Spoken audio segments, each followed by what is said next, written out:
Live from Augusta, we're watching News 1226 at 11. Well, it's going to be warming up this week, maybe even enough to break out some short sleeves. A closer look at your first alert forecast in just a moment. But first, good evening. I'm Hallie Turner. Thank you for joining us on this chilly Saturday night. And new at 11 o'clock, the Richmond County Sheriff's Office responded to the mall at 7:18 tonight in reference to an active shooter. Deputies say they searched the mall and found a shooting never happened and was a false alarm.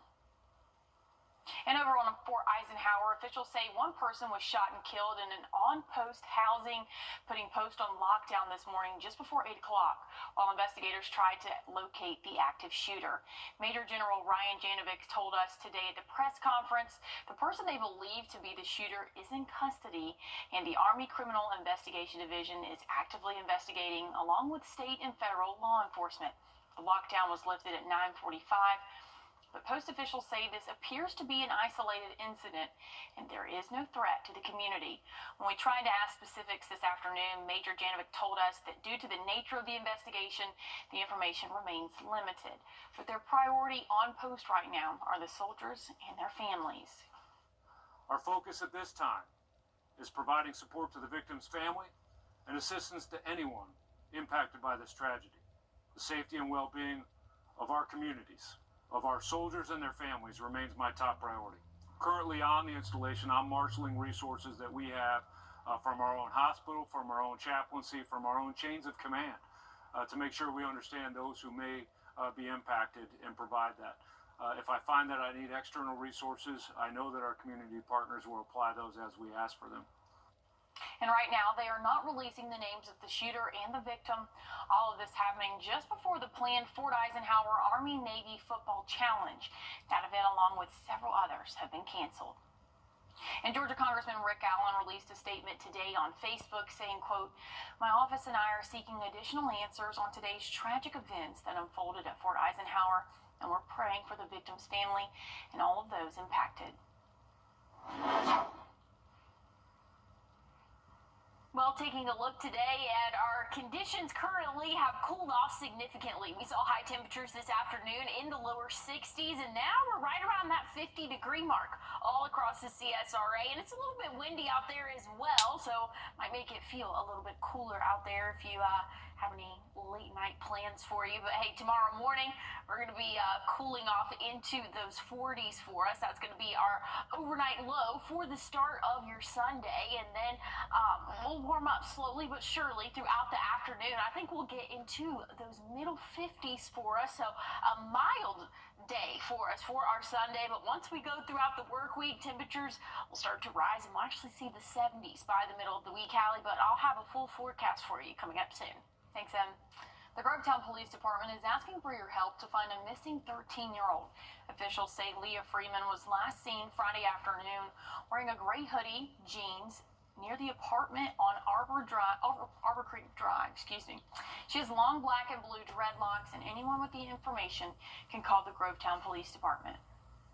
And the second Augusta-Richmond County Town Hall meeting to discuss the ongoing recovery efforts from Hurricane Helene is set for Tuesday, December 17th.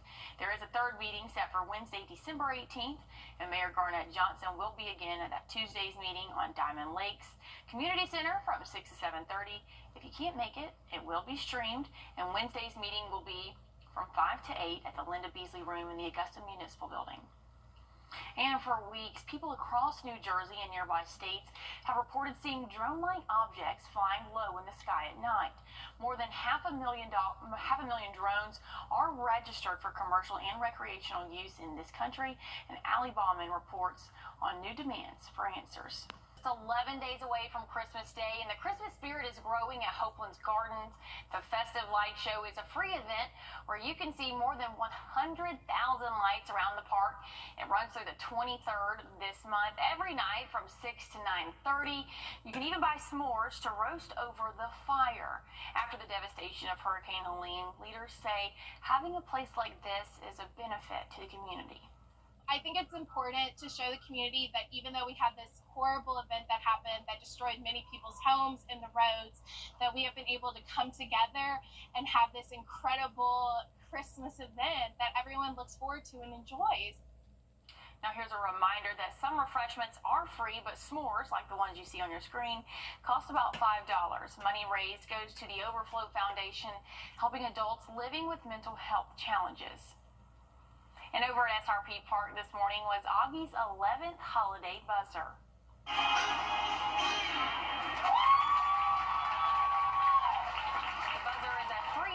Featuring families, dogs, local businesses, and so much more. Tons of action today, and Toys for Tots had a donation station, hot chocolate, 1 mile fun run, and walk, along with so many more activities. But here's what one vendor had to say about all the action today. It's been a lot of fun. Everybody seems to be warm enough, hopefully. But just looking at everything, and everybody's happy, and there's a lot of joy and cute babies and, fun dogs everywhere. So it's fun to see everybody here. Again, we've got less than 2 weeks before Christmas, and you can find many nonprofits to donate to and to help a family and change a child's life this Christmas season. To find out more, go to wrdw.com. And tomorrow afternoon, Abilene Baptist Church in Martinez is hosting its 46th annual Singing Christmas Tree event at 2:30.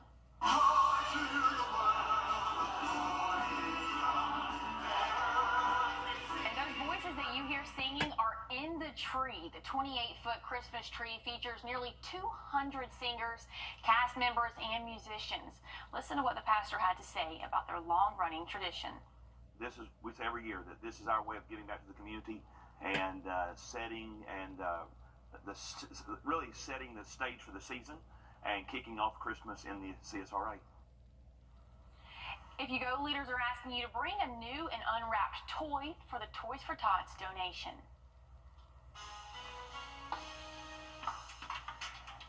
Well, I'm tracking a few showers this evening across the southeast. Now, will it quite make it to us? I'll let you know after the break. And President Donald...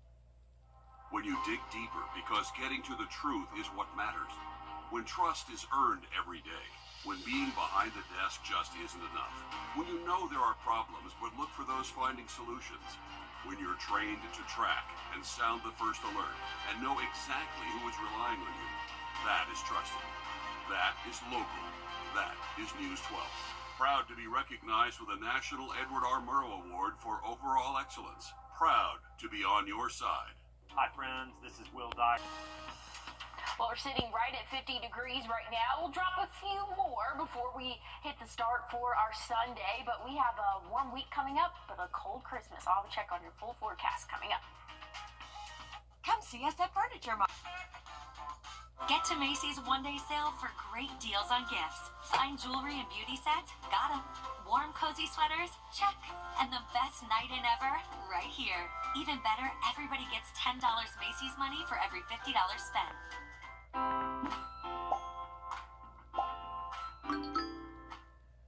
Closed captioning for this newscast brought to you by Hearing Associates of South Carolina. Looks to be warming up. If you didn't hear me just then, the weather looks to be warming up, and it's, Emily, my question to you earlier was, is this going to be one of those weeks where you put the jacket on in the morning, it's freezing cold, and you're like this in the car, and then you're so hot in the afternoon? Kind of tell us what we got. Okay, stop laughing. I think you ate like a pixie stick or something before the shift started. Okay, I'm sorry. You got a lot of energy. I like it. It's fine. Whatever. Yeah. We are going to see some heat as we go throughout the work week for us. But hey, today was a little bit warmer than what we'll see tomorrow. Right now we're sitting at 50 degrees, but we saw 63 for that high this afternoon. Overnight tonight we're going to drop off a few more degrees, but hey, we're not the coldest spot in the nation. We are sitting pretty much in the middle, or almost even more to the warmer spot. Miami 73 right now. If you look up at Buffalo, they're 23, so drastic difference there. But hey, we're tracking some rainfall across the southeast right now. This is not going to quite make it to us here in the CSRA. Now, there could be an isolated shower, but overall we're going to be dry for our Sunday, and we're going to be cooler than what we saw today. We'll only warm up into those middle, maybe upper 50s for us. And again, today we saw 63, so several degrees colder than what we saw today for us. But I think that we'll have a pretty decent afternoon. Again, an isolated shower possible for the later afternoon hours, but overall looking pretty good. Check out Monday, though. 68. We are warming up, staying dry. For your Tuesday, we'll be in the lower 70s. Wednesday, lower 70s as well. So a big warm-up setup for us as we go throughout the first half of the work week. But I know a lot of people keep asking, like, hey, what is Christmas looking like? And now we're kind of getting close enough where we can give you a rough estimate on what we are expecting temperature-wise. I mean, again, this is the 6 to 10 day outlook. So the further out you go, again, the confidence is not as strong, but we are predicting a cooler than average Christmas for us. So typically we're seeing temperatures in those low 60s for the highs, upper 30s for the lows, and this looks like we might be a few degrees cooler than that for the week after this upcoming week for us. So this upcoming week, we are staying warm. 70s Tuesday, Wednesday will be right around 73. That chance of showers going to come back into play for your Wednesday. A cold front's going to be pushing through. It's going to drop our temperatures by the end of the week. Once we get into Friday, we'll be in those 50s there. Lower 50s for your Saturday and Sunday. And then again, next week or the week after next, we're tracking a lot cooler temperatures for us. But again, temperatures for the next couple of days will be pretty mild until we get into Tuesday, Hallie. As college football's most prestigious award was given out tonight. Coming up in sports, Joseph Doring shows you who went home with the hardware. And as we head to break, here's a live look at Dallas and your winning lottery numbers.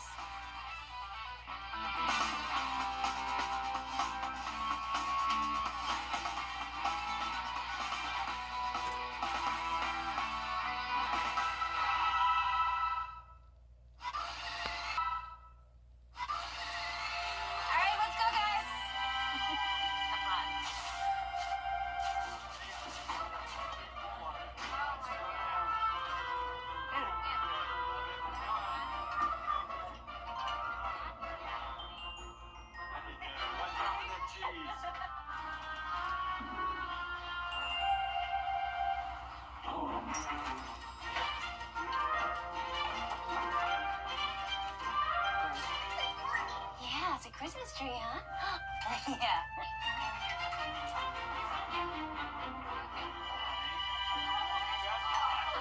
Okay, guys, ready? Best one yet, guys. Here we go. Oh, Ruckus! What are you doing out there? Come on in. Look who I found outside.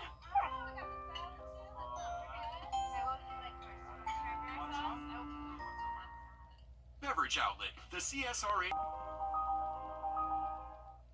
First Alert Radar, powered by Jim Hudson Automotive Group.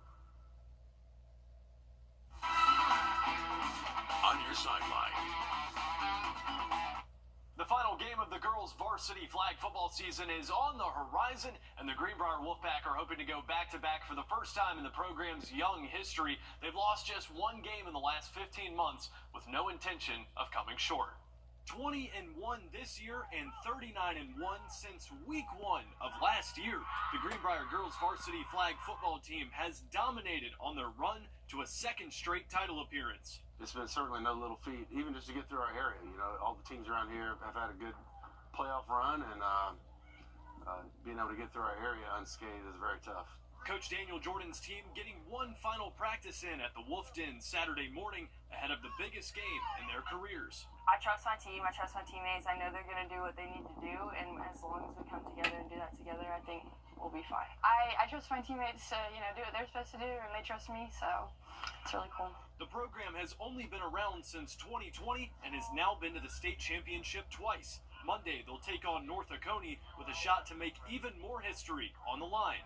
We know we're making history. Like, we're the only team in Columbia County to make it that far, so it's very inspiring. I feel like to other people and younger girls that want to play the sport. Last year's state championship team saw 3 seniors graduate, leaving just 2 to take their place this season, while also giving the future of the program the experience to go deep in the postseason. Well, obviously we got a lot of talent, a lot of talented girls, and then I think it also says that their preparation has been pretty solid.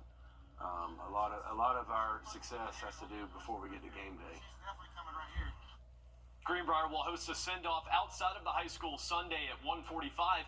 Kickoff for Monday set for 2 o'clock inside of Mercedes-Benz Stadium. All right, let's go up to Washington, D.C., where the 125th rendition of the Army-Navy game took place Saturday. Now, we're used to seeing the Navy out at sea, but Navy QB Blake Horvath goes airborne for the opening touchdown. America's Navy also has the world's 4th largest Air Force, so it's no surprise that we see Horvath airing it out downfield. The midshipmen spoil Army's chance to reach 12 wins for the first time ever as they win the newest chapter in this outstanding rivalry. Army will have one more chance to break the school record in bowl season, but you got to think that this was the game they would have much rather have done it in. And speaking of bowl season, the 2024 bowl season is underway, kicking off in Atlanta Saturday. Jackson State took on South Carolina State in the Cricket Celebration Bowl. This game used every year to crown the best HBCU team of the season. Some tough sledding out there for the Bulldogs. Eric Phoenix in the offense not able to produce anything for nearly the entire game. Aside from that touchdown you just saw, that wasn't until JSU was up 21-0 in the 4th quarter. A little too short, too late, and that is the ball game. The Tigers take home their first bowl game of the season, 28-7 over SC State. JSU ties their school record for most wins in a season with 12, and they avenged their Celebration Bowl loss to the Bulldogs 3 years ago when Deion Sanders was head coach of the Tigers. Speaking of Deion, he's got a lot to be happy about. Georgia native and Collins Hill High School graduate Travis Hunter is the 2024 Heisman Trophy winner. The current Colorado Buffalo plays defensive back and wide receiver. He racked up over 1,100 yards and 14 touchdowns through the air. On the other side, he tallied 31 total tackles with 1 forced fumble and 4 interceptions. Hunter held off Boise State running back Ashton Genty and Oregon quarterback Dylan Gabriel to take home college football's most prestigious award.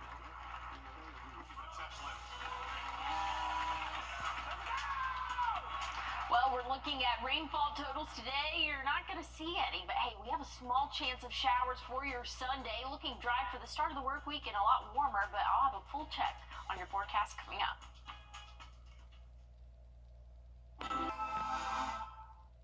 After an accident, consider this. Insurance companies track the results of law firms.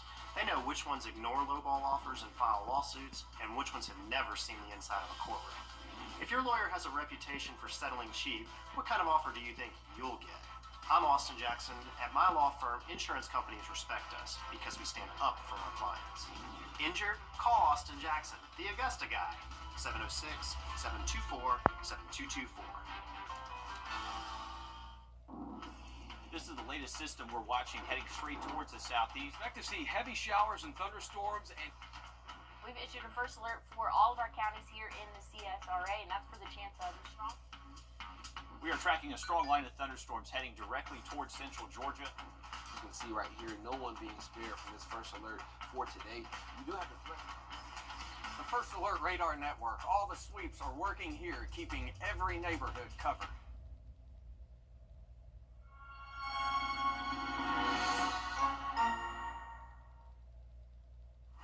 Well, hey, if you were out and about this morning, you might have seen some News 12 employees helping ring the bell for the Salvation Army today.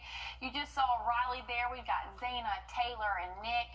Again, there's Proto again, making sure he got to ring the bell. Again, we've got, who's that? We've got Chelsea, our producer at 11 o'clock on the weekdays. You don't usually get to see, and people from sales. There's Zayna's boyfriend, Daniel, again, and Cliff. We had just a lot of people out there ringing the bell, and our very own Emily Acton, she's out there. So it was pretty cold this morning, but you know, Zayna organized this whole thing, and it really does go to a good cause. Oh yeah, we had such a great time today. Love getting out in the community, but also just like, I think my favorite part of the day was when like the really young kids would come and put money in the bucket, and they were just so happy to do so and so excited. I let them ring the bell too, because I was like, oh, this is just so fun. It's all, I mean, this is the Christmas spirit. So, and it's going to a great cause there. It was a great day to do it too. Tomorrow, we're going to be warming up into those middle, maybe upper 50s in some spots for us, and then we'll see those middle and upper 60s for your Monday, and that's not warm enough. We'll see the 70s. By Tuesday and Wednesday, we'll have a chance of rain for the middle of the week.